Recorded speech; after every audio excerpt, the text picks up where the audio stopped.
Dream school চ্যানেলে সবাইকে স্বাগতম।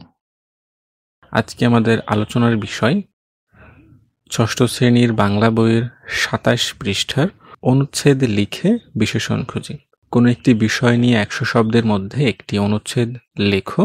লেখা হয়ে গেলে বিশেষণ শব্দগুলোর নিচে দাগ দাও। চলো আমরা এই কাজটি দেখে আসি। অনুচ্ছেদ লিখে বিশেষণ খুঁজি। সোনালি বিকেলের সোনালি আলোতে ছোট্ট মেঘের ঢালে দাঁড়িয়ে রিয়া তার প্রিয় বইটি পড়ছিল। এখানে সোনালি, ছোট্ট এগুলো বিশেষণ শব্দ। নীল আকাশের নিচে মিষ্টি হাওয়া তার চুলে খেলা করছিল। নীল, মিষ্টি এগুলো বিশেষণ শব্দ। একটি রঙিন প্রজাপতি তার সামনে উড়ে এলো। রঙিন এখানে বিশেষণ শব্দ। রিয়া তার সুন্দর ডানাগুলির দিকে তাকিয়ে রইল।